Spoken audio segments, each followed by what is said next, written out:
కామారెడ్డి జిల్లా పిట్లం మండల కేంద్రంలో ఆదివారం రాత్రి ఉరుములు మెరుపులతో కూడిన వర్షం కురిసింది. వేసవి ఉక్కపోత నుంచి ప్రజలు కాస్త ఉపశమనం పొందారు. మాణిక్ బండర్ తండాలు ట్రాన్స్ఫార్మర్ వరుస చోరీలకు పాల్పడుతున్నారు. దొంగలు ఆదివారం ట్రాన్స్ఫార్మర్లోని ఆయిల్ కాయిల్లు కాపర్ను చోరీ చేశారు. హైదరాబాద్లోని మలక్పేట మూసారాంబాగ్ చౌరస్తాలోని రెడ్ రోజ్ బేకరీలో అగ్ని ప్రమాదం జరిగింది. 5 అగ్నిమాపక యంత్రాల సిబ్బంది ఘటనా స్థలానికి చేరుకుని అగ్నిమాపక సిబ్బంది మంటలను ఆర్పారు.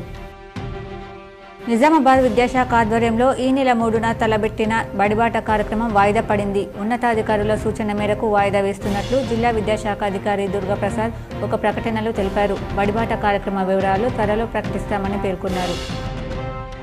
కృష్ణాజివాడికి చెందిన దాసరి నర్సింహులు మస్కట్లోని ఒమన్లో రోడ్డు ప్రమాదంలో మరణించాడు.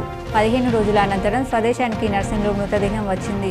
ఆదివారం అంత్యక్రియలు చేసే సందర్భంలో పెద్ద నర్సింహులు బోరున విలిపిస్తూ ఒక్కసారిగా కుప్పకూలాడు. భయాందోళనకు గురైన కుటుంబ సభ్యులు నర్సింహులను కామారెడ్డి ప్రభుత్వ ఆసుపత్రికి తరలించగా అప్పటికే గుండెపోటుతో మృతి చెందాడని వైద్యులు తెలిపారు. ఢిల్లీ మద్యం కుంభకోణం కేసులో అరెస్టై తిహార్ జైలులో ఉన్న బీఆర్ఎస్ ఎమ్మెల్సీ కవిత జ్యుడిషియల్ కస్టడీ నేటితో ముగియనుంది.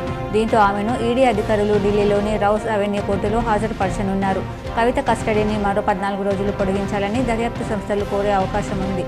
మరోవైపు కవిత దాఖలు చేసిన బెయిల్ పిటిషన్పై ఢిల్లీ హైకోర్టు తీర్పును రిజర్వ్ చేసిన విషయం తెలిసిందే. రుతుపవనాల ప్రభావంతో కేరళలో భారీ వర్షాలు కురుస్తున్నాయి. కొట్టాయం జిల్లాలో 582 మందిని సహాయక శిబిరాలకు తరలించారు. కంజిరపల్లి, వైకోం, చంగనసిరి డివిజన్లలో 33 సహాయక శిబిరాలను ఏర్పాటు చేశారు. కొట్టాయంలో స్కూళ్లకు సెలవు ప్రకటించారు.